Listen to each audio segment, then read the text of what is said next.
Hello friends, आज की video में आपका स्वागत है। आज की इस वीडियो में हम क्लास 10 चैप्टर 2 साइंस अम्ल क्षारक एवं लवण इस चैप्टर को फुल डिटेल में पढ़ेंगे और इसके सभी कॉन्सेप्ट क्लियर कर लेंगे। ठीक है, इस वीडियो को एंड तक देखिएगा और चैनल पर नए हैं तो चैनल को सब्सक्राइब और बेल आइकन को प्रेस जरूर कर लीजिएगा। तो देखिए फ्रेंड्स, चैप्टर के नाम से शुरुआत कर देते हैं। तो सबसे पहले हम बात करेंगे अम्ल की। देखिए, आज वाइट बोर्ड चमके तो भी कोई घाटा नहीं है, क्योंकि मैं हर एक चीज़ लिख लिख के पढ़ाऊँगा। ठीक है, और उधर खड़ा हो जाऊँगा समझाते समय आपको। तो सबसे पहली चीज़ है हमारी अम्ल। थोड़ा अच्छे से लिखते हैं। ठीक है, अम्ल। तो भैया अम्ल क्या होते हैं, सबसे पहला हमारा यही टॉपिक है आज का। देखिए अम्ल क्या होते हैं।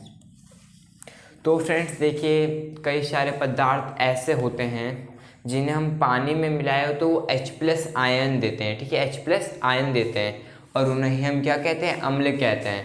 कहने का मतलब ये फ्रेंड्स, H+ आयन का यहाँ पर क्या मतलब है। H+ आयन का यहाँ पर मतलब है कि हाइड्रोजन प्लस आयन। और हाइड्रोजन प्लस आयन कब बनता है, जब किसी हाइड्रोजन में से एक इलेक्ट्रॉन वो लूज कर देता है तो केवल उससे प्रोटॉन बचता है। ठीक है, तो वही होता है हाइड्रोजन प्लस आयन। ठीक है, उसी को हम हाइड्रोजन प्लस आयन कहते हैं। H+ आयन को याद रखिएगा फ्रेंड्स, हम प्रोटॉन भी कहते हैं। ठीक है, तो यही है बस बात, और कुछ नहीं है। देखिए, ऐसा कोई भी पदार्थ हो, यानी कि हम लिखते हैं डेफिनेशन अब, ऐसे पदार्थ जो जलीय विलयन में, थोड़ा सा चमक रहा होगा मेरे हिसाब से व्हाइट बोर्ड, बट अभी हट जाएंगे साइड, आप लिख लीजिएगा। जलीय विलयन में H+ आयन देते हैं। देखिए फ्रेंड्स, ये अम्ल के बारे में तो आपने बहुत बार सुन ही रखा होगा, शायद से पढ़ा भी हो पहले कभी। कोई बड़ी चीज़ नहीं है। ठीक है, ऐसे H+ आयन देते हैं, अम्ल कहलाते हैं।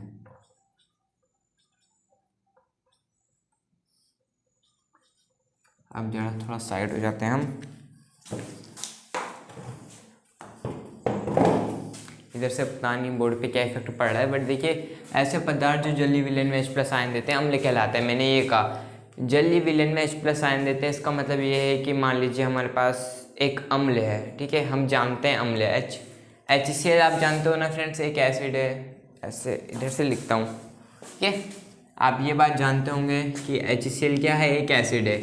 जब इसे आप पानी में घोलेंगे ना तो ये H+Cl नेगेटिव देता है। यानी कि कहने का क्या मतलब है, ये H+ आयन क्या दे रहा है, पानी में दे रहा है, तो ये क्या है, एक अम्ल है। ठीक है, HCl है। ठीक है, और क्या है, H2SO4 भी अम्ल होता है। ठीक है, तो देखिए, अगर आप इसे पानी में डालोगे तो ये क्या देगा, H+SO4 नेगेटिव, ये देगा।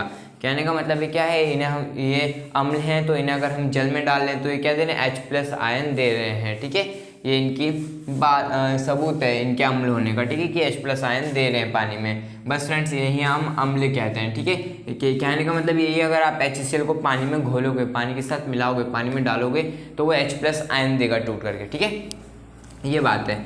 अब देखिए फ्रेंड्स, हमने ये तो जान लिया कि ऐसे पदार्थ जो जलीय विलयन में H+ आयन देते हैं अम्ल कहलाते हैं। ठीक है, जैसे HCl, H2SO4, और एक और एग्जांपल दे देता हूँ, HNO3। ठीक है, ये सब क्या है, HCl hydrochloric acid, sulphuric acid. ठीक है, और HNO3 ये भी एक अम्ल है। ठीक है, ये हो गया। अब देखिए फ्रेंड्स, अम्ल के प्रकार,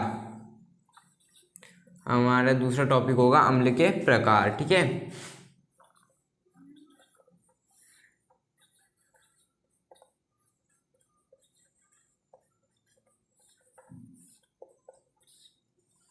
तो देखिए फ्रेंड्स, सबसे पहला हम लेंगे सांद्र अम्ल। देखिए फ्रेंड्स, सांद्र अम्ल का मतलब होता है ना, जिसमें अधिक मात्रा में क्या हो, अम्ल हो, और कम मात्रा में पानी हो। ऐसा अम्ल जिसमें अधिक मात्रा में अम्ल और कम मात्रा में पानी हो, सांद्र अम्ल कहलाता है। ठीक है, तो हम लिख लेते हैं इनकी डेफिनेशन, सांद्र अम्ल। बहुत ईजी है फ्रेंड्स, ऐसा अम्ल हो जिसमें,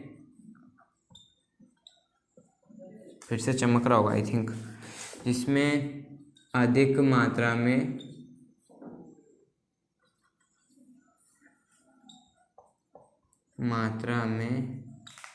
अम्ल और कम मात्रा में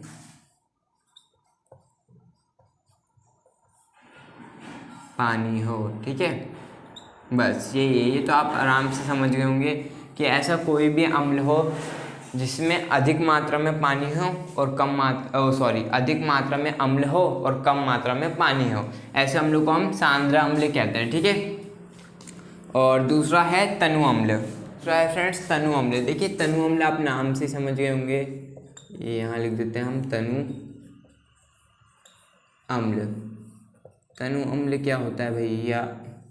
तो देखिए फ्रेंड्स, इसका अपोजिट, सांद्र अम्ल का अपोजिट, यानी कि ऐसा अम्ल जिसमें अधिक मात्रा में पानी हो, कम मात्रा में अम्ल हो।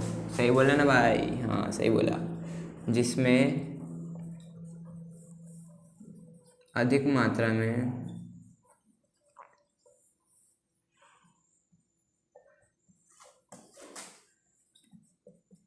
पानी हो और कम मात्रा में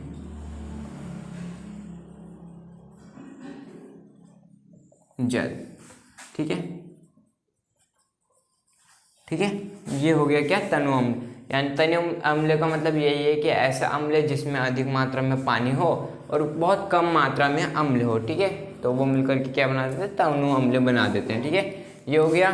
जैसे कि H2SO4, ठीक है, एक तनु अम्ल है, ऐसी बात है। ठीक है, ये हो गया।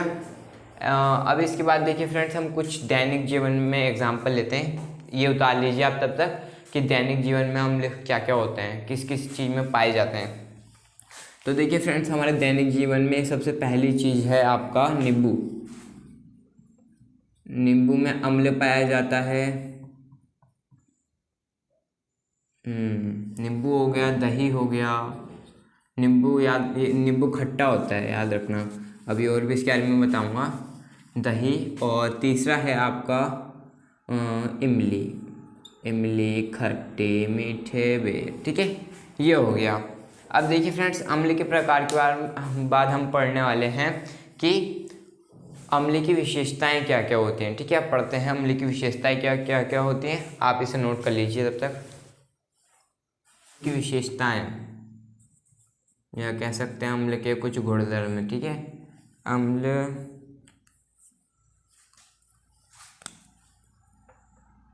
के कुछ गुण धर्म। डन हो गया ना? इतना आप समझ गए होंगे। ठीक है, अम्ल यानी कि एसिड। ठीक है, इंग्लिश में एसिड कहते हैं। अब देखिए फ्रेंड्स, अम्ल के कुछ गुणधर्म। पहला क्या है? पहला तो यही है कि जो आपका अम्ल होता है, इनका स्वाद जो होता है, ठीक है, अम्लों का स्वाद क्या होता है? खट्टा होता है। स्वाद में खट्टे होते हैं। अच्छा एक बात बताइए, देखिए अब कुल मिला के एक बात है, ठीक है, स्वाद में तो ये खट्टे होते हैं, ठीक है, हमें पता है। अब HCl मान लीजिए एक अम्ल है, हमें ये भी पता है अभी फिलहाल। अब आपको चेक करना है, आपको नहीं पता HCl अम्ल है या नहीं है, ठीक है, और आप लैब में गए तो क्या आप इसे पी के देखोगे? हाँ सर खट्टा है, तब तक आप स्वाहा, आपका काम तमाम हो जाएगा। ठीक है ना? तो देखिए दूसरा क्या है, दूसरा यहाँ पर है, दूसरी चीज़ है, मैंने आपको ये क्यों बताया भी बताता हूँ। दूसरी चीज़ है ये नीले लिटमस पेपर को। अब ये लिटमस पेपर की बात आ रही है ना, नीले लिटमस पेपर को लाल कर देते हैं। ठीक है, ये इनकी दूसरी विशेषता है। कहने का मतलब है लिटमस पेपर देखिए एक सूचक है, ठीक है, इसके बारे में अभी हम आगे पढ़ेंगे, बट यहाँ पर देखिए लिटमस पेपर एक सूचक है। ठीक है, तो सूचकों का काम क्या होता है? सूचना देना होता है। जैसे कि पहले के महाराजा राजा के ज़माने में सूचना वाहक हुआ करते थे, शायद आप थोड़ा समझ रहे होंगे, तो सूचना देते थे। ऐसे ही अम्ल कोने क्षार कोरे इसकी सूचना देने के लिए लिटमस पेपर का यूज़ लिया जाता है। और भी चीज़ों का लिया जाता है, लिटमस पेपर का भी लिया जाता है। तो देखो फ्रेंड्स, जो लिटमस पेपर होता है ना, अगर आप उसको किसी भी अम्ल में डालोगे तो वो नीला लिटमस पेपर जो होगा वो लाल हो जाएगा, नीले कलर का होगा तो लाल हो जाएगा। ठीक है, अगर आप किसी अम्ल में डुबोगे। और यही बात देखिए यहाँ पर हम ऐसा क्यों कर रहे हैं कि लिटमस पेपर को ही क्यों डाल रहे हैं? हम चेक भी तो कर सकते थे ना पी करके कि खट्टा है तो हाँ अम्ल है, क्योंकि अम्ले तो स्वाद में खट्टे होते हैं। लेकिन आप अगर ऐसा करोगे तो आपकी जान भी जा सकती है, ठीक है, जान पे बना सकती है, क्योंकि कई सारे ऐसे भी एसिड हैं जो जानलेवा हैं, ठीक है, दूर रहिए। इसलिए लिटमस पेपर का प्रयोग किया जाता है। तो ये याद रखिएगा, नीले लिटमस पेपर को लाल कर देता है, ये पूछा जा सकता है एग्जाम में कि अम्ल का लिटमस पेपर पर क्या प्रभाव पड़ता है, एमसीक्यू में आ सकता है। तो आप कैसे याद रखेंगे, देखिए आप लिखेंगे N2L, नीला टू लाल, ठीक है, नीले से लाल, ठीक है, ऐसे आप याद रखेंगे इसे। अब देखिए फ्रेंड्स, इसके कुछ गुणधर्म भी हमने पढ़ लिए। तीसरा ये है कि H+ आयन देता है बस वाटर में, वो हम ऊपर ही बात कर चुके हैं। H+ आयन का क्या मतलब होता है, ये क्या होता है, ठीक है। अब इसके आगे क्या करते हैं, अब बात करते हैं हम क्षारक की। देखिए हमने अभी तक अम्ल पढ़ा है, अम्ल के प्रकार पढ़े हैं, ठीक है, अम्ल कितने प्रकार होते हैं, अम्ल के कुछ गुणधर्म पढ़े। और देखिए दैनिक जीवन में हमारा दही, नींबू, इमली, ठीक है, जहाँ तक कि चींटी का डंक हो गया, मधुमक्खी का डंक हो गया, इनमें भी एसिड होता है। जब भी हमें ठोकते हैं ना, एकदम इंजेक्शन लगाते हैं, मेरे एक बार बहुत तगड़ा काट दिया था चेहरे पे, मुझे इसलिए याद है मधुमक्खियों ने। तो देखिए जब वो काटते हैं तो वो पता है अंदर अम्ल डालते हैं, ठीक है। और ऐसे में आपको क्या करना है, एक बात बता देता हूँ मैं, अम्ल डाल रहे हैं तो आपको कोई कोई क्षारक का यूज़ करना है, ठीक है, क्योंकि क्षारक अम्ल के प्रभाव को ख़त्म कर देता है, ठीक है। तो अगर आपको कभी मधुमक्खी काटे तो आप क्या करना कि कुछ क्षारक लगा लेना वहाँ पर, तो वो सूझेगा नहीं। मेरे साथ हुआ था, ठीक है, मैंने तो पता नहीं क्या लगाया था, मैंने आई थिंक मैं भूल गया क्या लगाया था, ठीक है, बहुत दिन हो गए। तो आप कुछ भी बेस लगा लेंगे ना तो आपका जो मतलब मोटा हो रहा है, सूज रहा है, वो सूझेगा नहीं, ठीक है। इसका देखो लोग, साइंस का एक फ़ायदा मिल गया। अब इसे मिटाते हैं, आगे बढ़ते हैं। ये फ्रेंड्स, अब हम अम्ल के बारे में तो जान चुके हैं। अम्ल का नाम सुनते हैं आपके दिमाग में क्या आना चाहिए, सबसे पहले खट्टा, ये है खट्टा, जो खट्टा हो स्वाद में, ठीक है, वही डेफिनेशंस लिखेगा। और अगर मैंने नोट्स बनाए, ठीक है, नोट्स डाल दूंगा, उनमें से भी डेफिनेशन आप लिख सकते हैं वैसे ही। दूसरी फ्रेंड्स बात करते हैं क्षार की। भाई क्षार क्या होते हैं, तो देखिए फ्रेंड्स क्षार क्या होते हैं। देखिए फ्रेंड्स, वहाँ पर क्या था, वो H+ आयन दे रहे थे, ठीक है, जल में ऐसे सब्सटेंस जो जल में H+ आयन दे वो अम्ल कहलाते हैं। लेकिन वहीं अगर हम बात करें ऐसे सब्सटेंस की जो जल में घुल करके, जल में एकदम मिल करके OH नेगेटिव आयन दे, ठीक है, हाइड्रोक्साइड नेगेटिव आयन दे, तो वो क्या कहलाते हैं, वो क्षार कहलाते हैं, ठीक है, याद रखिएगा। ऐसे कोई भी पदार्थ, अभी एग्जांपल हम देंगे, नो टेंशन, डोंट वरी, ऐसे पदार्थ जो, देखो मेरी सारी डेफिनेशंस खुद की है, ठीक है, तो जलीय विलयन लिखने का ऐसे लिख देते हैं, जल में जो जल में घुलने पर, ये आपके लिए आसान पड़ेगा ना याद करने के लिए, घुलने पर OH नेगेटिव आयन दे क्षारक कहलाते हैं, ठीक है, यह है क्षारक। अब क्षारक का तो नाम सुनते ही मेरे दिमाग और दिल में आ रहा है कड़वाहट, ठीक है, वैसे भी इंसानी की बोलियों में बहुत कड़वाहट होती है आजकल के। ऐसे पदार्थ जो जल में घुलने पर OH नेगेटिव आयन दे क्षारक कहलाते हैं, ठीक है। ये हमने आपको बता दिया कि अगर कोई भी मान लीजिए क्षारक है, जैसे NaOH, सोडियम हाइड्रोक्साइड, सबसे खतरनाक वाला क्षारक, ठीक है, इससे आपने अगर पानी में डाला तो ये क्या करेगा, पानी में जा करके OH नेगेटिव आयन देगा, ठीक है। एग्जाम्पल लेते हैं, आप अच्छे से समझोगे। NaOH को हमने उठा करके फेंका पानी में, तब इसने क्या करा, एक तो इसने बनाया Na+ बनाया, ठीक है, प्लस OH नेगेटिव दिया, ठीक है। तो आप एक बात समझ गए, अगर कोई भी क्षारक है उसे आप पानी में डालोगे तो वो OH नेगेटिव आयन देगा, ठीक है, कान खोल के सुन लीजिए। अब इसके कुछ गुणधर्म के बारे में पढ़ लेते हैं। तो देखिए NaOH हो गया, ठीक है, और एक और एग्जांपल दे देते हैं, KOH हो गया, ठीक है, KOH मतलब पोटेशियम हाइड्रोक्साइड, और ये सोडियम हाइड्रोक्साइड, ठीक है। नेक्स्ट तीसरा एग्जांपल है NH4OH, ठीक है, ये हो गया, ठीक है। इतना ये आपके कुछ एग्जांपल्स हो गए, सब कुछ नोट करते हुए चलिएगा। मैं साइड हट गया हूँ, खटाक से स्क्रीनशॉट मार लो। अब बढ़ते हैं आगे भाई। क्षार के गुणधर्म के कुछ ही गुणधर्म है, तो कुछ ही लिखते हैं, कुछ गुणधर्म। देखिए फ्रेंड्स, पेपर में जितना पूछा जाए उतना ही बताइएगा, ठीक है, ज़्यादा मत लिखिएगा। 1 नंबर वाले सवाल पे 1 नंबर जितना ही करना है, ये नहीं 1 नंबर का सवाल ये दे दिया गया अम्ल क्या होता है और आप लिख के आ रहे हो पूरी कथा, ठीक है। यही लिख देना अम्ल क्या होता है, एक एग्जाम्पल, क्योंकि केमिस्ट्री में एग्जाम्पल देना अनिवार्य है, ठीक है। क्षार के कुछ गुणधर्म, तो पहला क्या, मैंने आपको पहला शुरू में बता दिया, स्वाद में कैसे होंगे ये, खट्टे, बिटर, स्वाद में खट्टे, अकल के पट्टे, ठीक है, स्वाद में खट्टे होते हैं। और दूसरी बात यह है, इनका लिटमस पेपर पर क्या इफेक्ट पड़ता है, क्या प्रभाव पड़ता है, तो ये जो लाल लिटमस पेपर है उसे नीला कर देते हैं, ठीक है। क्या करते हैं, लाल लिटमस पेपर को नीला करते हैं, ठीक है, ये काम करते हैं। ये देख लो कितना अच्छा काम कर रहे हैं भाई लोग, इतना अच्छे काम तो हम कभी नहीं करते। स्वाद में इकट्ठे होते हैं, वो लाल लिटमस पेपर को नीला कर देते हैं, ठीक है। यानी कि NaOH आपने लिया, उसमें लाल लिटमस पेपर लिया और डाला तो वो नीला हो जाएगा, ठीक है। और अगर कहने का मतलब है फ्रेंड्स, लाल लिटमस पेपर को अगर आप मतलब क्षारक में डालोगे तो वो नीला हो जाएगा, लेकिन अगर इसे आप किसी अम्ल में डालोगे तो कोई प्रभाव नहीं पड़ेगा, ठीक है, एकदम वही रहेगा जो था इसका कलर। और देखिए फ्रेंड्स, नींबू, कभी आप नींबू लेना, उसमें नीले लिटमस पेपर को डालना तो आपको लाल होकर के मिलेगा, ठीक है। ये हो गया, इसके गुणधर्म हमने पढ़ लिए।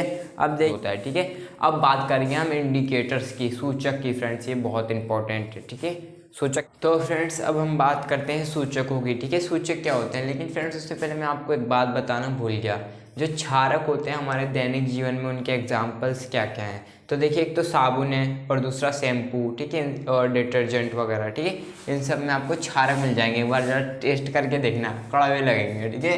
तो वैसे भी रात के 1 बज रहे हैं, बताओ, चैन नहीं है, मम्मी भी आज कह रही होगी, ठीक है। तो देखो आपका, अब बात आती है सूचकों की यार, सूचक बहुत इंपॉर्टेंट है। अच्छा, सूचक से आप क्या समझ रहे हैं, ये आप कमेंट कर सकते हैं क्या, वैसे तो करोगे ही नहीं, लेकिन फिर भी सूचकों से आप क्या समझ सकते हो। तो देखो फ्रेंड्स, मान लीजिए मेरे आगे, हाँ मेरे ही आगे या आपके आगे स्कूल में आपको बैठाया और एक्सपेरिमेंट करने के लिए कुछ एसिड्स लाए, ठीक है, और कुछ बेस लाए, दो गिलासों में लाए, ठीक है। अब देखिए, दोनों को आगे रखा, आपको बताया नहीं गया कौन सा एसिड है कौन सा बेस है, तो आप कैसे पहचानोगे।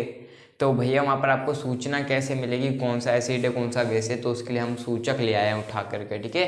तो सूचक ही ऐसे जो भी आप कह सकते हैं ऐसे पदार्थ होते हैं जो हमें सूचना देते हैं, ठीक है, अम्ल व क्षार की, कि कौन सा अम्ल कौन सा क्षार है। अब आपके आगे 2 चीज़ें रख दी जाएँ, इनमें से आपसे पूछा जाए एक अम्ल कौन सा अम्ल कौन सा क्षार, तो आप क्या बता पाएंगे। मैं होता, मैं तो तुक्का मारता, हाँ सर वो अम्ल वो क्षार है, और डंडे बढ़ते या ऐसे कुछ होता, या सही भी होता तुक्का, लेकिन यहाँ पर हमें सूचक हैं, ठीक है, सूचक दिए गए हैं तो हम फिर तुक्का मारेंगे भाई।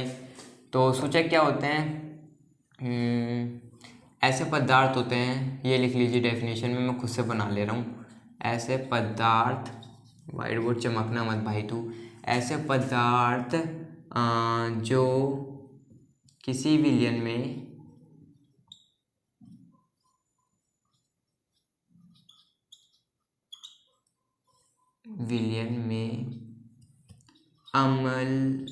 अम्ल अथवा क्षार के होने का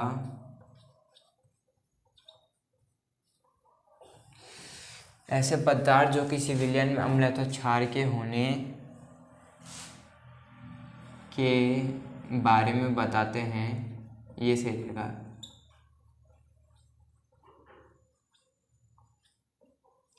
सूचक कहलाते हैं, ठीक है। बस आपको मुझे समझाना ही था, मैं समझा चुका हूँ कि सूचक क्या होता है, कुछ भी नहीं होता, बस सूचना देता है, ठीक है। और नोट करते जाइएगा, ठीक है, आपके नोट्स बन जाएंगे प्रॉपर, लास्ट वाले दिन देखिएगा, पेपर फोड़ आइएगा, ठीक है। ऐसे पदार्थ जो किसी विलेन में अम्ल अथवा क्षार के होने के बारे में बताते हैं सूचक कहलाते हैं, ठीक है। अब सूचक तो यार 3 प्रकार के होते हैं, ठीक है, लेकिन आप समझ गए सूचक क्या होते हैं, बस सूचना देते हैं। हम राजा, वो ये है हमारे सूचक, ठीक है। अम्ल और क्षारक है राजा, ये उनके सूचक। जा कर के बता देंगे कि अम्ल को कि हाँ ये हमारी सेना का है, ले लो। क्षारक को भी बता देंगे हाँ ये सर आपकी सेना का है, ले लो, ठीक है। तो सूचक यही होते हैं, ठीक है। अब देखिए सूचक कितने प्रकार के होते हैं। सूचक 3 प्रकार के होते हैं, आप लिख लीजिएगा ऐसे करके। ऐसे देखो यार, लगता है खत्म भरना पड़ता है इसे भी। सूचक 3 प्रकार के होते हैं। देखिए नाम में ही यहाँ पर क्या छुपा हुआ है, काम। जैसा नाम वैसा काम बोले तो होते हैं, ठीक है बाबा। सूचक 3 प्रकार के होते हैं। फर्स्ट, कैसे कैसे हो सकते होंगे, सोचो। पहला तो देखिए प्राकृतिक सूचक, लिखते जाइए। व्हाइट बोर्ड चमके तो सॉरी यार, मुझे पता ही नहीं चलता ना कितने एंगल पे चमक रहा है। जल्दी लाइट सही होगी, डोंट वरी। दूसरा है, देखिए फिर से उतार लीजिए। पहला प्राकृतिक सूचक, मैं डेफिनेशंस बोल देता हूँ, ठीक है। प्राकृतिक सूचक क्या होते हैं, वे सूचक जो हमें पेड़ पौधों से प्राप्त होते हैं प्राकृतिक सूचक कहलाते हैं, ठीक है। एग्जाम्पल बोलते नहीं हैं हम, आप ये दिख रहा होगा स्क्रीन पर, ठीक है। तो प्राकृतिक सूचक क्या होते हैं, वे सूचक जो हमें पेड़ पौधों से प्राप्त हो, सिंपली, ठीक है। पेड़ पौधों से ही हमें जो सूचक मिल जाए वो प्राकृतिक सूचक कहलाते हैं, ठीक है। और दूसरा है कृत्रिम। देखिए कृत्रिम का मतलब होता है मानव द्वारा निर्मित। तो कृत्रिम सूचक तो आप समझ ही गए होंगे, ठीक है। तीसरा भी, इनकी डेफिनेशन भी चलो लिख ही देंगे यार आपके लिए, भले से रात के 2 बजेंगे आज, तो कोई बात नहीं, ठीक है, लिख देंगे इनकी डेफिनेशन भी। कृत्रिम सूचक हो गए। नेक्स्ट है आपका, नेक्स्ट है गंधीय सूचक। नाम में ही हर किसी का छुपा मामला। पहले तो आपको बता दें, गंध का मतलब तो यार आप समझते हो, लेकिन कृत्रिम का मतलब होता है ना जो मानव बनाया, मानव निर्मित, मानव द्वारा बनाया गया, ये समझिए लीजिए, मानव निर्मित, ठीक है। कृत्रिम का मतलब ये है। अब इनकी डेफिनेशंस लिखते हैं। देखिए मैं आपको पहले समझा देता हूँ। प्राकृतिक सूचक कुछ नहीं होते हैं जो हमें पेड़ पौधों से प्राप्त हों, ऐसे सूचक, ठीक है, जो अम्लीय क्षारक के बारे में बताएंगे वो प्राकृतिक सूचक वो है। कृत्रिम सूचक क्या होते हैं, जो मानव ने खुद से बनाया है, हाँ हमने बनाया है, जैसे फिनोप्थोलीन, ठीक है, कृत्रिम सूचक में आता है वो, ठीक है, क्योंकि मानव ने बनाया है चेक करने के लिए कि कौन सा अम्ल है कौन सा क्षार है। वो खा के तो देखेंगे नहीं ना, टपके जाएंगे। तो गंधी सूचक, अब गंधी सूचक क्या होते हैं, प्याज हो गया, विनेला, ठीक है, ये सब गंधी सूचक हैं। मतलब कि अम्ल में जाते इनकी गंध कुछ और, क्षारक में जाते इनकी गंध कुछ और हो जाती है, ठीक है। इतना आप समझ गए होंगे, ये चीज़ है, ठीक है। अब चलो इनका डेफिनेशन सही तरह समझा जाए। फ्रेंड्स देखिए आपका सबसे पहला क्या है, पहला है हमारा प्राकृतिक सूचक। नाम में ही हर काम का, हमारा मतलब नाम से यहाँ पर, ठीक है। प्राकृतिक सूचक कहने का मतलब है नाम में ही इनका सब कुछ छुपा हुआ है इधर। तो देखिए डेफिनेशन हम सिंपल से लिखेंगे, कोई भी प्रॉब्लम नहीं होनी चाहिए आपको, ऐसे डेफिनेशन से देंगे। वे सूचक, ऐसा लिख देते ना इजी सा, वे सूचक जो पेड़ डैश पौधों, राइटिंग नहीं अच्छी बननी है, क्या हो गया, पौधों से प्राप्त हो, ठीक है। वे सूचक जो पेड़ पौधों से प्राप्त हो प्राकृतिक सूचक कहलाते हैं।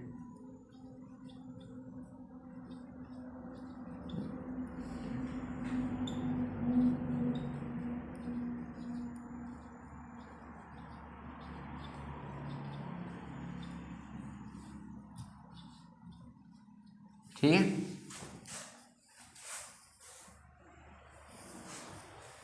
ठीक है। तो देखिए प्राकृतिक सूचक क्या होता है, मैंने आपको पहले बता दिया था, पेड़ पौधों से प्राप्त होने वाले सूचक जो हमें अम्ल अथवा क्षार के बारे में बताते हैं वही प्राकृतिक सूचक होते हैं, ठीक है। इसके एग्जाम्पल आपकी स्क्रीन पे दिख रहे होंगे, मैं बताऊंगा नहीं, गैस कीजिए क्या क्या है, ठीक है, नाम लिखा भी आ जाएगा बाद में नीचे।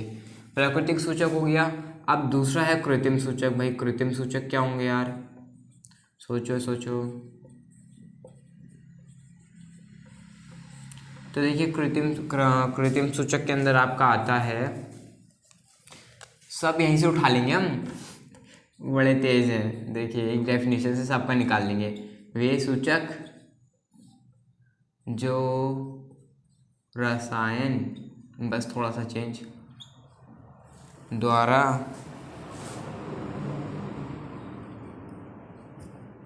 बनाया, वे सूचक जो रसायन द्वारा बनाया जाए, क्या है, कृत्रिम सूचक है। ठीक है, इतना तो आप समझ गए होंगे। मतलब कि मानव गया अपनी लैब में, कोई गए साइंटिस्ट, उन्होंने थोड़ी तोड़ फाड़ मचाई, एकदम कुछ भी डाल दिया और बना दिया सूचक। ठीक है, रसायन द्वारा बना दिया सूचक। कृत्रिम मतलब होता है मानव द्वारा निर्मित, यानी मानव ही रसायन से निर्मित करे। अब इसके एग्जाम्पल तो मैं आपको लिख के दूंगा। देखिए यार इसकी स्पेलिंग बड़ी खतरनाक है, ये है फिनोल ठीक है, थोड़ी स्पेलिंग मिस्टेक हो सकती है यहाँ पर, बट कोई नहीं। दूसरा है मैथिल ऑरेंज।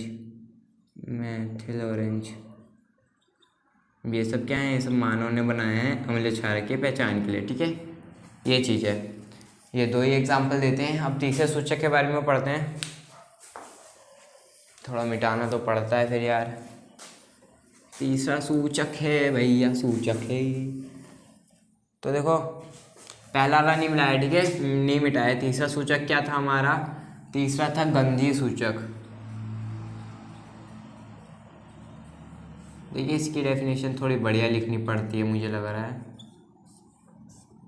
गंधीय सूचक, देखिए मैंने आपको बताया था गंधीय सूचक क्या होते हैं। ऐसे सूचक होते हैं जिनकी गंध अम्ल में तो कुछ और, अम्ल के साथ वो चिपकेंगे ना तो अपनी गंध कुछ और देंगे, और क्षारक के साथ चिपकेंगे तो अपनी गंध कुछ और देंगे। ठीक है, तो हम लिख देते हैं वे सूचक, वे सूचक जिनकी गंध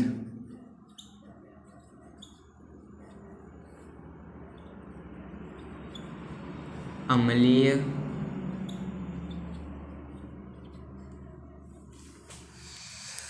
अथवा क्षारकीय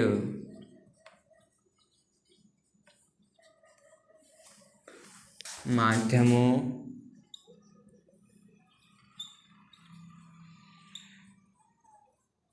में अलग अलग होती है। ठीक है, मज़ा आ गया, फिर तो अलग अलग हो गई। नहीं अलग अलग नहीं लिखते यार, में बदल जाती है, ऐसा लिख देते हैं, ऐसा आसान हो जाएगा ना, बदल जाती है। वे सूचक जिनकी गंध अम्लीय अथवा क्षारीय के माध्यम में बदल जाती है, हाँ बदल जाती है। ठीक है, ये ठीक है, बदल जाती है, गंधीय सूचक कहलाते हैं। ठीक है, लिख देंगे फिर हम गंधीय। यार रेड पेन कहाँ है मेरा, रेड पेन यूज़ करें क्या, कहाँ रख दिया होगा मैंने। चलो यार इसी का यूज़ कर लेते हैं, मन तो कर रहा है रेड पेन यूज़ करने का। गंधीय सूचक क्या लाते हैं, गलती से तो ना आज ब्लैक उठा लाया मैं नीचे से, ये चीज़ है। ठीक है, आप समझ गए होंगे। अब इसके एग्जाम्पल दे देते हैं। एग्जाम्पल में प्याज है, एक बार ट्राई कर लेना, मज़ा आ जाएगा। दूसरे नंबर पे हम लाएंगे प्याज प्याज प्याज, दूसरे नंबर पे हम लाएंगे विनीला। आई डोंट नो विनीला क्या होता है, मैं नहीं जानता भाई, सही बात है। विनीला मैंने आज तक देखा नहीं है, आप लोगों ने आई होप जरूर देखा होगा, बता देना यार विनीला क्या होता है। ठीक है, ये हो गया। अब इसे साफ करते हैं। ठीक है, देखिए सूचक के बारे में पढ़ लिया, तीनों सूचक के बारे में पढ़ लिया। हलवा था एकदम, गंधीय सूचक, प्राकृतिक सूचक और कृत्रिम सूचक। ठीक है, प्राकृतिक मतलब जो पेड़ पौधों से मिले हमें सूचक, और जो आपका कृत्रिम है वो हमें रसायन द्वारा मिल जाए। ठीक है, और जो गंधीय सूचक है वो हमें गंध से ही, मतलब अम्ल तो क्षारीय के माध्यम में गंध उनकी बदल जाए। ठीक है, अम्ल में जाने में कुछ और गंध हो जाए, क्षारक में जाने में कुछ और गंध हो जाए। उतार लीजिए, आगे बढ़ते हैं। तो फ्रेंड्स अब हम अम्ल व क्षारक के रासायनिक गुणों के बारे में पढ़ेंगे। ठीक है, हमने ये सब तो पढ़ लिया, इंडिकेटर्स वगैरह। अब इनके रासायनिक गुण के बारे में भी हम थोड़ा पढ़ लेते हैं। तो ये आपका टॉपिक डालिए, अम्ल व क्षारकों के रासायनिक गुण। ठीक, तो इनके हम रासायनिक गुण क्या पढ़ेंगे। कहने का मतलब है फ्रेंड्स कि आपके अम्ल और क्षारों की क्या क्या केमिकल प्रॉपर्टीज़ है उसके बारे में पढ़ेंगे। इसके अंदर फर्स्ट है, देखिए अम्ल इनकी धातु के साथ अभिक्रिया। कहने का मतलब है धातु के साथ अम्ल और क्षारकों की अभिक्रिया। ठीक है, अम्ल व क्षारकों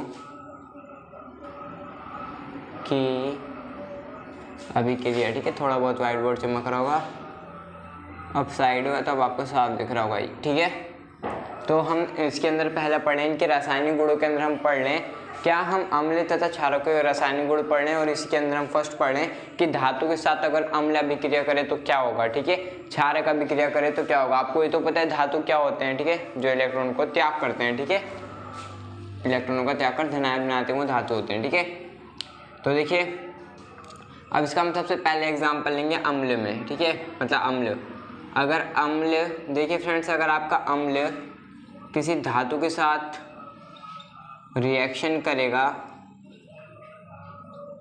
तो क्या बनता है, तो देखिए लवण बनता है प्लस में हाइड्रोजन गैस। ठीक है, ये होता है। अगर कोई अम्ल फ्रेंड्स धातु के साथ रिएक्शन करता है तो लवण बनता है प्लस में हाइड्रोजन गैस निकलती है। ठीक है, ये होता है। जैसे कि फ्रेंड्स कोई अम्ल अगर हम ले लें, HCl एक अम्ल ले लेते हैं, हाइड्रोक्लोरिक एसिड। ठीक है, और धातु की जगह पे हम ले लेते हैं जिंक ले लेते हैं। ठीक है, जिंक एक मेटल है, तो क्या बनाएगा, देखिए ZnCl2 प्लस H2 गैस। ठीक है, ये होगा। क्या हो रहा है, देखिए फ्रेंड्स HCl एक अम्ल है, जिंक एक धातु है, ZnCl2 एक लवण है और हाइड्रोजन गैस भी बन रही है साथ में। ठीक है, तो यही होगा अम्ल अगर कोई धातु के साथ रिएक्शन करेगा लवण प्लस हाइड्रोजन गैस बनेगा। ठीक है, अब इसका अगर ये फर्स्ट एग्जांपल ले लिया हमने इसी का, हम दूसरा एग्जांपल लें तो अब इस बार हम H2SO4 लेते हैं, सल्फ्यूरिक एसिड लेते हैं, सल्फ्यूरिक अम्ल, उसकी जिंक के साथ रिएक्शन कराएंगे तो क्या बनाएगा, देखिए ZnSO4 बनाएगा, जिंक सल्फेट और हाइड्रोजन गैस अलग हो जाएगा। ठीक है, यानी कि डिस्प्लेसमेंट रिएक्शन है, आप जानते हैं। ठीक है, तो यही होगा कि कोई भी हमने धातु के साथ रिएक्शन करेगी तो क्या बनेगा, लवण बनना है, देखिए ये भी लवण है और प्लस में हाइड्रोजन गैस अलग हो जाएगी। ठीक है, और हाँ हाइड्रोजन गैस अगर निकलती है फ्रेंड्स, हाइड्रोजन गैस निकलेगी तो क्या होगा कि पॉप साउंड टेस्ट। ठीक है, ये आप लोगों को करना होगा, ये एक एक्सपेरिमेंट है, अपने स्कूल में जरूर आप अपने टीचरों से कहिएगा कि वो ऐसा आपको करके दिखाए। ठीक है, हाइड्रोजन गैस निकलती है तब क्या होता है। ठीक है, ये हो गया। इसके जो एग्जाम्पल हो गए, आप क्षारक के साथ इनकी बातें कर लेते हैं। ठीक है,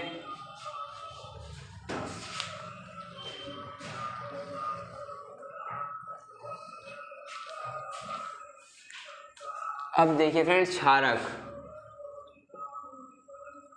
फ्रेंड्स अगर किसी भी क्षारक की अभिक्रिया धातु के साथ होती है तो यहाँ पर भी वही सेम होता है, लवण बनेगा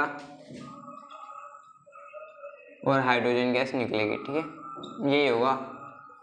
ठीक है, अगर कोई क्षारक और अम्ल धातु के साथ रिएक्शन करते हैं तो लवण प्लस हाइड्रोजन गैस बनता है। ठीक है, अब देखो ये हो गया। अब कोई क्षारक लेते हैं हम, जैसे हम फर्स्ट लेंगे NaOH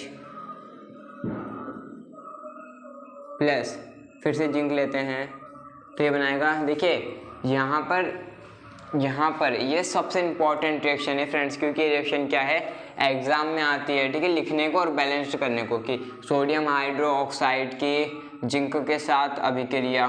ठीक है, और सोडियम जिंकेट बना प्लस में क्या बना ये लिखिए, तो ऐसे लिखने को आता है और फिर बैलेंस करना होता है, तो मोस्ट इंपॉर्टेंट है। ठीक है, क्योंकि यहाँ पर थोड़ा झोल झाल है, यानी कि यहाँ पर देखिए क्या बनेगा, यहाँ पर बनेगा Na2ZnO2 प्लस में H2 गैस निकलेगी। ठीक है, ऐसा होगा। ये Na2ZnO2 इसका नाम है सोडियम एंड जिंकेट। ठीक है, इसे सोडियम जिंकेट कहते हैं, Na2ZnO2, और हाइड्रोजन गैस अलग होगी। ठीक है, ठीक है फ्रेंड्स, इतना हो गया। इसका एक एग्जांपल लेते हैं, एक एग्जांपल बहुत है। ठीक है, अब फ्रेंड्स आगे करते हैं। अगर कोई भी अम्ल या फिर क्षारक कार्बोनेट या हाइड्रोजन कार्बोनेट के साथ रिएक्शन करता है तब क्या होता है। ठीक है, तो फ्रेंड्स अभी हमने धातु के साथ इनकी रिएक्शन देखी थी। अब अम्ल और क्षारक की हम धातु कार्बोनेट तथा हाइड्रोजन कार्बोनेट के साथ देखते हैं। तो देखिए फ्रेंड्स, जो कोई भी अम्ल अगर धातु कार्बोनेट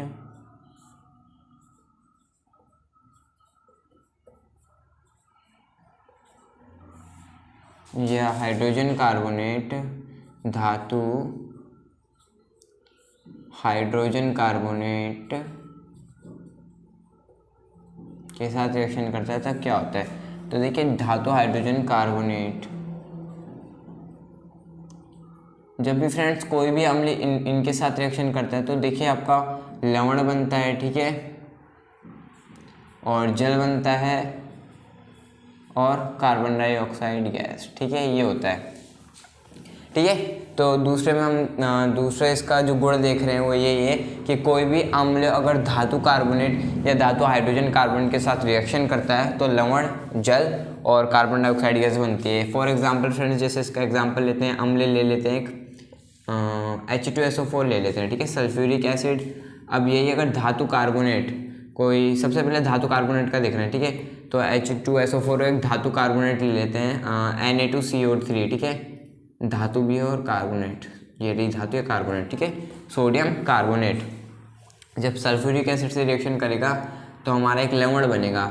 लवण यहाँ का क्या बनेगा, देखिए यहाँ बनेगा लवण आपका Na2SO4 सोडियम सल्फेट, और फिर जल बनेगा H2O बनेगा और कार्बन डाइऑक्साइड गैस। ठीक है, तो ऐसी होती है इसकी रिएक्शन। ठीक है, कोई भी सबसे पहला हमने लिया, मतलब एक बार अम्ल की हमने धातु कार्बोनेट के साथ रिएक्शन लिखी है। अब धातु हाइड्रोजन कार्बोनेट के साथ रिएक्शन लिखेंगे। ठीक है, ये किसके साथ है, ये है धातु कार्बोनेट के साथ। ठीक है ना, धातु कार्बोनेट के साथ इसकी ऐसी रिएक्शन होती है। अब अगर कोई भी अम्ल धातु हाइड्रोजन कार्बोनेट के साथ रिएक्शन करे, जैसे कि दूसरे में हम लेते हैं H2SO4 ही ले लेते हैं, और इस बार हमें क्या लेना है, धातु हाइड्रोजन कार्बोनेट लेना है। ठीक है, तो देखिए ये रही आपकी धातु, ये रहा हाइड्रोजन, ये रहा कार्बोनेट। ठीक है, NaHCO3। ठीक है, सोडियम हाइड्रोजन कार्बोनेट। ठीक है, अब अगर इससे करेगा तो भी हमारे पास लवण बनेगा, जल बनेगा और कार्बन डाइऑक्साइड गैस बनेगी। तो अब देखिए यहाँ पर क्या बनेगा, फिर से यहाँ पर Na2SO4 बनेगा और H2O बनेगा और CO2 बनेगा। ठीक है, बस यही होता है। ठीक है, ये आपको रिएक्शन लिख लेनी है, याद रखनी है। वैसे तो कभी एग्जाम में पूछा नहीं गया है, बट नॉलेज के लिए आप इसे भी पढ़ लीजिए। ठीक है, ये हो गया। अब फ्रेंड्स सबसे इम्पॉर्टेंट देखिए, क्षारक, याद रखिएगा, क्षारक धातु कार्बोनेट या हाइड्रोजन कार्बोनेट के साथ रिएक्शन नहीं करते हैं। ठीक है, नो, ठीक है, नहीं करते हैं। अम्ल करते हैं, तो अम्ल की हमने बात कर ली। अब फ्रेंड्स उदासीनीकरण अभिक्रिया पढ़ेंगे और बाकी सारे टॉपिक दूसरे लेक्चर में। ठीक है, हम इसका कवर कर लेंगे। अब देखिए फ्रेंड्स, अब हम पढ़ेंगे उदासीनीकरण अभिक्रिया, मोस्ट इम्पोर्टेंट फ्रेंड्स। ये हर साल लगभग कई साल भी पूछा गया है। ठीक है, उदासीनीकरण अभिक्रिया, या तो अभिक्रिया एग्जाम्पल जरूर पूछते हैं फ्रेंड्स इसके। उदासीनीकरण अभिक्रिया का एक एग्जाम्पल दीजिए। ठीक है, तो ये कई बार आ चुका है, तो इसे आप ध्यान से करिएगा। ठीक है, तो देखिए उदासीनीकरण अभिक्रिया कुछ नहीं होती फ्रेंड्स, जब अम्ल क्षारक आपस में एक दूसरे से रिएक्शन करते हैं उसी अभिक्रिया को हम उदासीनीकरण अभिक्रिया कहते हैं। तो देखिए क्या होता है कि फ्रेंड्स, आपने कोई अम्ल ले लिया, ठीक है, और कोई क्षार लिया, दोनों की अभिक्रिया कराई तो अम्ल क्षार को खत्म कर देगा, मतलब आपस में खत्म हो जाएंगे और लवण और जल बनता है। ठीक है, रिएक्शन के बाद। तो ऐसी अभिक्रिया क्या कहलाती है, उदासीनीकरण अभिक्रिया कहलाती है। ठीक है, तो इसकी डेफिनेशन हम अपनी भाषा में लिखते हैं। हम लिखेंगे, जब अम्ल तथा क्षारक आपस में अभिक्रिया करते हैं,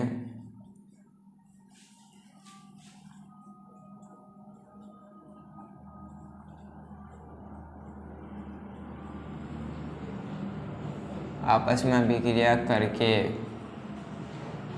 लवण तथा जल बना लेते हैं।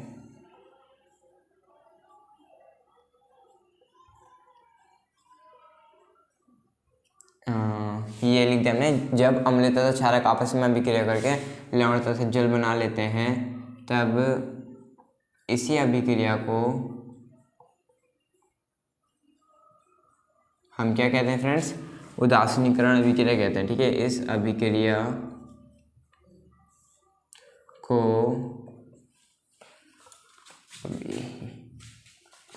यहाँ से लिखता हूँ, यहाँ से चमकेगा नहीं बोर्ड। ठीक है, उदासीनीकरण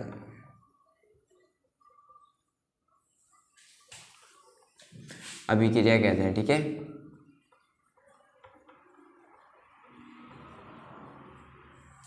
फ्रेंड्स अगर चैनल पे नए हैं तो लाइक और सब्सक्राइब जरूर कीजिएगा। ठीक है, मज़ा आ जाएगा भाई पढ़ के। ठीक है, ये हो गया। बस उदासीनीकरण अभिक्रिया क्या होती है, अम्ल क्षारक आपस में अभिक्रिया करते हैं और एक दूसरे को तोप से मार मोड़ के सीधे स्वाहा खत्म कर देते हैं और क्या बना लेते हैं, लवण और जल बना लेते हैं। इसी अभिक्रिया को हम उदासीनीकरण अभिक्रिया कहते हैं। अब अगर हम एग्जाम्पल दे, देखिए फ्रेंड्स केमिस्ट्री एग्जाम्पल के बिना अधूरी है। ठीक है, केमिस्ट्री में एग्जाम्पल मोस्ट इंपॉर्टेंट होता है देना। अगर आप डेफिनेशन सही भी नहीं लिख रहे हो ना और एग्जाम्पल आप अच्छे दे रहे हो शुरू से ही, तो जो एग्जामिनर होता है वो खुश हो जाता है। ठीक है, और क्या करता है वो आपके जहाँ पर एक आध नंबर कट रहे होंगे वहाँ पर नहीं भी काटेगा, वहाँ काट भी सकता है, लेकिन अगर कहीं पर आपने ज़्यादा अच्छा करा है तो नंबर ज़्यादा भी दे देते हैं। ठीक है, तो इसलिए एग्जाम्पल हमेशा देना। ठीक है, अगर चाहे आपसे पूछे ना पूछे क्वेश्चनों में। तो इसका एग्जाम्पल में के लिए देखिए, सबसे पहले मैं आपको बता देता हूँ कैसे क्या होगा। अम्ल और क्षारक ऐसे करके आपस में अभिक्रिया करते हैं और लवण प्लस जल बनता है, ये भी करके दिखा देना और क्या। ठीक है, अब एग्जाम्पल लेते हैं। तो देखिए एग्जाम्पल में हम लेते हैं एक एसिड ले लेते हैं, HCl लेते हैं, सबसे खतरनाक एसिड। ठीक है, टपका ही दे इंसानों को। और क्षारक, अब क्षारक में हम क्या लेते हैं, सबसे खतरनाक क्षारक लेते हैं NaOH, सबसे स्ट्रॉन्ग एसिड है, सबसे स्ट्रॉन्ग बेस है। अब लवण बनाएगा, लवण क्या बनाएगा, देखिए ये बनाएगा NaCl सॉल्ट। ठीक है, और H2O जल। तो देखिए फ्रेंड्स, ये रहा अम्ल, ये रहा क्षारक, अभी आपस में अभिक्रिया करके ये NaCl बना, लवण और जल बना। ठीक है, तो बस इसी रिएक्शन को हम क्या कहते हैं, उदासीनीकरण अभिक्रिया कहते हैं। ठीक है, कुछ ऐसा मिलते हैं अगली वीडियो में, तब तक के लिए बाय। और हाँ फ्रेंड्स, जितना भी लिखा है अच्छे से पढ़िएगा, रिवीजन करिएगा, जरूर आप एग्ज़ाम को फोड़ के आएंगे। बाय।